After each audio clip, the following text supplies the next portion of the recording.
என் சேனலை first time பார்க்குறோம், subscribe பண்ணிட்டு பாருங்கள். இது வரைக்கும் சப்ஸ்கிரைப் பண்ண எல்லாத்துக்கும் ரொம்ப ரொம்ப நன்றி. நம்ம வந்து ஒரு சில தப்பு பண்ணுவோம், தப்புன்னு தெரிஞ்சே அந்த மாதிரி விஷயத்தெல்லாம் பண்ணிகிட்ருப்போம். இன்றைக்கி பண்ணுற ஒரு ஒர்க்கை நாளைக்கு பண்ணிக்கலாம், இல்லை நாளைக்கு பண்ணிக்கலாம் அப்படின்னு சொல்லிட்டு ஒன்றுமே இருக்காது அன்றைக்கி டேவில். ஆனால் சோம்பேறித்தனத்தினால இந்த மாதிரி சில விஷயத்த பண்ணுவோம், தப்புன்னு தெரிஞ்சே இது பண்ணுவோம். இதனால் எந்த ஒரு பிரயோஜனமும் இருக்காது. பட் இருந்தாலும் அந்த தப்பு நம்ம செய்வோம் பார்த்திங்களா, அதுதான் நம்மளுடைய முட்டாள்தனம். அந்த மாதிரி யாராச்சும் பண்ணுறீங்க அப்படின்னா தயவு செஞ்சு அதை சேஞ்ச் பண்ணிக்கோங்க. ஸோ வந்து அதனால் நம்மளுக்கு எதுவுமே நடக்க போகிறதில்ல, லாஸ் தான் நிறைய ஏற்படும். ஒரு வழியாக புரட்டாசி விரதம் இருந்துட்டு இந்த டேவுக்காக தான் புரட்டாசி மாதம் ஃபுல்லாக வெயிட் பண்ண மாதிரி தான் நம்ம லைஃபு.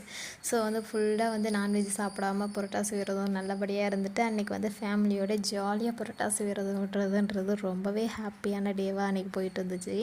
நல்லபடியாக புரட்டாசி விரதமாக முடிஞ்சாச்சு. ஸோ பாப்போடு நல்லா ஜாலியாக விளாண்டுட்டு அன்றைக்கி டே சூப்பராக போயிடுச்சு. இந்த வீடியோவே இப்போ தான் எடிட் பண்ணி போடுறேன். நெக்ஸ்ட் வீடியோ கொஞ்சம் சீக்கிரமாகவே போட நானும் ட்ரை பண்ணுறேன். ஸோ நீங்களும் இந்த மாதிரி சின்ன சின்ன ஸ்கிப் பண்ணுற ஒர்க் இருந்தால் மாற்றிடுங்க.